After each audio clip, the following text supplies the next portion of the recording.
I honestly didn't think that I would be on here sharing a story like this, but here I am, with my own peculiar story to share. This is the story of how I exacted revenge against my horrid mother-in-law and eventually cut her out of me and my baby's life. My name is Mia, and I gave birth to my daughter Macy 1 year ago. I feel like enough time has passed for me to be able to comfortably share this story, as I was going through a lot. But now that I'm in the clear and well away from everything that went down, I'm ready to share this. It was supposed to be one of the greatest days of my life after my sweet 16th birthday, my graduation ceremony, my engagement party, my wedding, and my dinner party that was to celebrate my landing a well-deserved promotion. This was the next momentous thing to celebrate with unbridled love and care and comfort. Any mother would know that I'm talking about giving birth to my first child. I have always wanted to be a mother, which made the idea of finally meeting my baby and introducing them to the world an even sweeter anticipation. Unfortunately, though, I didn't get the picture-perfect labor story. Rather, I got something that for a very long time left a bitter and sour taste in my mouth. It all started when the doctor said, "It's a girl." Oh my goodness, oh wow, I'm speechless. She's gorgeous. Let's see Mom meet her bundle of joy. "Oh, my sweet baby, I love you so much. I don't even know you, but I'm in love with you." "Mom, come meet your granddaughter. Her name is Macy." All of us wondered why she hesitated to step forward and greet the new addition to the family. As she approached, we could see a clear and deep frown on her face. This all made us turn our heads in confusion. You witch!" "What? What have you done? You've ruined everything." The doctors and nurses inside took the hint and promptly left the room so that we could deal with this uprising commotion as a family. But honestly, part of me wished that they stayed. "I knew you were a curse to our family. How could you birth a girl? A girl! Are you crazy?" "John, what is she talking about?" "Mom, what in the world are you talking about?" "Now look, the baby is crying." "I don't care. That wench isn't any granddaughter of mine. Yuck. John, why aren't you as furious as I am? Your father is going to be livid once he hears of this." "I don't know what's going on. I don't know if I'm still coming down from the painkillers, but Martha, right now you're not making any sense at all. Please, what is the issue here? Why aren't you excited to see Macy? Why are you doing this?" "I could just spit on both you and that baby." "Okay, it's time to go." Before I could inquire any further, let alone shout back at the old hag for the awful things she was saying, John quickly escorted her out of the room, all the while trying to muffle her incessant ranting about tradition and curses and regret. I had no idea what she was on about. I thought that the old lady finally lost it, but as I would come to find out later, she wasn't crazy in a cuckoo way. She was crazy in a very evil and malicious way. Instead of celebrating this moment with my dear ones, I was crying in that delivery room with my baby in my hands, who was also mirroring my upset nature. What an awful way to introduce such a sweet and innocent girl into this already cruel world. A couple of days passed and I was discharged from the hospital. Things were awkward between John and me, and we never got the chance to properly discuss what happened, as I was still healing from the birth. We got in the house, laid little Macy to sleep, and decided to talk about what happened. There's something that I need to tell you, and the reason why I haven't told you about it till now is that it's the most stupid thing to exist in our family history.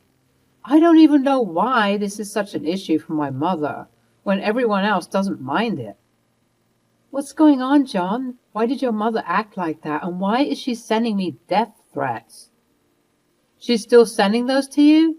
She promised me she'd stop. Ugh, I don't even know how to deal with that woman. Tell me now. Well, when my mom married into the family, she was made wary of an ancient and ancestral family tradition of ours. For some reason, the Capito name has always had boys, at least for the past 7 generations. The myth is that once you marry into the Capito family, you will be destined to have boys. And according to that tradition, having boys is a blessing because, well, they carry the family name, and they're stronger and they're wiser. It's a stupid and misogynistic practice. That's why I didn't even think to tell you about it. And honestly, my family doesn't even mind having either gender. It just so happens that I only have brothers, and my dad also only has brothers. And my grandpa only had brothers. It was just a fun piece of trivia to throw at friends and acquaintances. But my mom, what was meant to be a light-hearted story about the Capito family became an obsession. Hold up a second. Let me get this straight. You mean to tell me that your mom really believes in all of that mumbo-jumbo, and she didn't get the memo that you all no longer subscribe to that? Pretty much. And the unfortunate thing is that if boys are meant to be blessings, then it obviously means that girls are supposed to be curses. My mom thinks that your womb is cursed or something because she just cannot fathom a 7-generation streak getting broken now. She believes that something wrong is happening. But it's like, it was bound to happen, you know? That's ridiculous. Tell her to grow up and get over herself. Babe, I've tried. I tried telling my dad to get through to her, but she won't budge. I honestly don't know what else to do. I was so furious. I didn't even know what to do with myself. This woman made me feel like absolute garbage for the past 3 days when I was supposed to be resting and healing and enjoying some skin-to-skin with my newborn. Instead, my mind was racing and I was unable to sleep thinking about that horrible face she made when she looked at my daughter for the first time. It definitely looked like she had some murderous intent. I don't care what you do, but I need you to know that we cannot afford to ruin Macy's childhood with a sick and twisted grandma. I know. She's crazy. I'll continue to talk to her, okay? A month had gone by, and I still hadn't received an apology from that wretched woman. At the same time, however, I also didn't receive any more annoyances and death threats. So I guess you gotta take the good with the bad. I was just grateful that I was now able to focus my full attention on Macy. The fears and dreams I had of a devilized Martha terrorizing my child had subsided. That was until we got an unexpected message from her. Martha took the liberty of emailing both John and me with a surprisingly sweet and warm message. It read, "Dearest John, dearest Mia, I would like to extend an olive branch. I'm sorry for the things I said.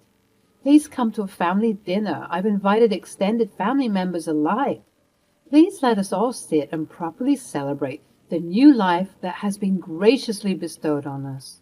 Please allow me to apologize properly in person. With love always, Mom." Okay, so the apology could have been a bit more sincere. Way more sincere. But I think she's being genuine, babe. I don't know, babe. It seems kind of fishy. Why didn't she call? Why didn't she come over? I don't know, Mia. But I do know that I want our daughter to grow up to be a loving and forgiving person. We have to at least try and make our daughter know her grandma, even though she's acting crazy right now. At least she is interested in hashing things out. Fine, you're right. I get you. Let's do it. Later on in the week, the family dinner that Martha was hosting was finally here. I was actually feeling somewhat excited. This would be a good chance for a good chunk of the extended family members to meet Macy, as they didn't get the chance to do so earlier in the month. Both John and I arrived at the event, and we were happy to be swarmed with hordes of family members, covering us with their praises and coos and hugs and kisses. Both the kids and the older generations of the family were acting the same. They all felt blessed to introduce Macy to this family. To say that we were showered with unending love from them would be an understatement. But a family member who was missing from the group was, of course, Martha. She was tucked away in the dark corners, watching from a distance. Maybe she's a bit apprehensive to approach us after the debacle that happened last time.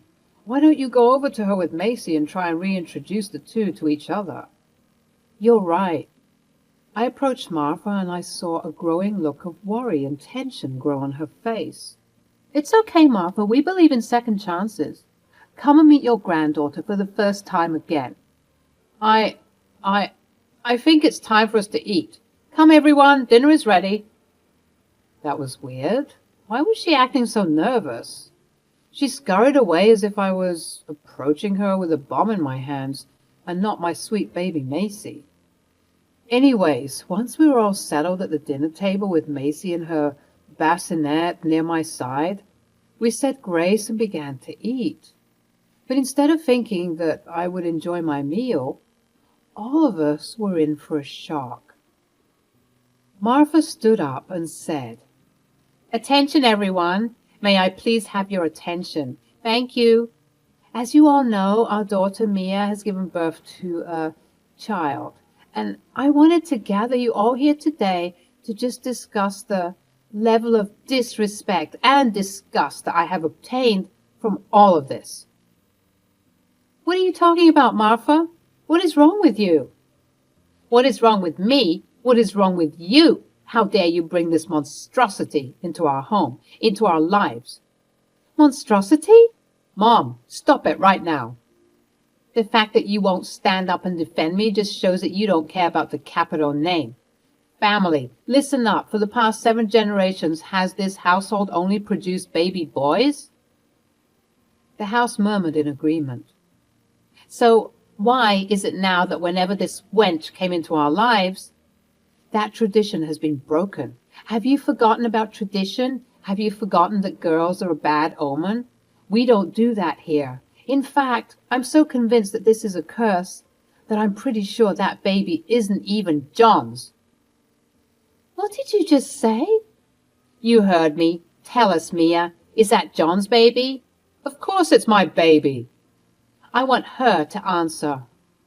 Listen here, Martha. I'll do you one better. I'll get you proof that this baby is John's. But I want you to know that once I do, you will never be part of our lives again. Do you understand? Look, she's even threatening me. Sounds like a guilty conscience to me. John, let's get out of here. John and I angrily and awkwardly packed our things and proceeded to leave. A direct juxtaposition to what we were greeted with. We left with some family members urging us to stay and that we could talk about this. But this just made me angrier. Why aren't you guys defending us? You know that she's in the wrong and you don't want to call her out for whatever reason? Don't tell me to stay if any of you aren't willing to help us fight this woman's crazy allegations. The family turned silent, with a smirking Martha in the back. I left, giving her the evilest eye that I could muster. I was determined to prove her wrong and embarrass her in front of everyone. We made our way home. The drive was silent. I was too mad to even tell my husband I told him so. My mind was swirling with so many thoughts that I couldn't even speak. Once we got home, I didn't even feel like talking, but John was insisting. Let's talk about this. What is there to talk about? Your mother is crazy, and I told you that something was off about the whole encounter. How am I supposed to deal with her, John? And why weren't you fighting for me back there? What are you talking about? I was also upset. Maybe you were, but you definitely didn't fight for your family back there. I'm sick of feeling alone in all of this, John. Why don't you put your mother in her place? I know you can do it, but I guess you're scared. It's not easy, Mia. She is my mom. But she's crazy, John, and she's bad for Macy. I'm so sorry that you're in this position, but you're going to have to choose. Is it going to be your mom or your daughter and I? I need some time to think, okay? To say that this broke my heart even further would be an understatement. I didn't know what to do. It seemed like my whole life was falling apart, and I felt so guilty for bringing this beautiful girl into this cold and dark world. She was meant to be with a family that loved her enough to stand up for her, but it seemed that in every direction I turned, we either received active malice and hatred, or nonchalance and indifference. Neither situation was better than the other. Macy deserved unconditional and full love, but for some reason I was the only one who could see that. At that moment, my sadness was accompanied by anger, which is what fueled me to keep going. Had I just been a sad and sobby mess, I wouldn't have managed to exact my revenge on that wicked old woman and everyone else who doubted me. I had gotten DNA samples from both John and Macy, and I went to the hospital to have them tested out. I also had John tell Martha that I had done this. There was no way I was calling her out of my own volition. John would report that Martha was convinced that the results would come back negative, and I was just waiting for the day that she would eat her words. The result came back a couple of days later, and I didn't even bother opening the document as I already knew the truth. I told John to tell his mother that I got the results and that she should come over so that we can open the document together. She practically sped over to our house, eager to try and prove me wrong because she had convinced herself that she was right. Once she arrived, that's when I did the needful.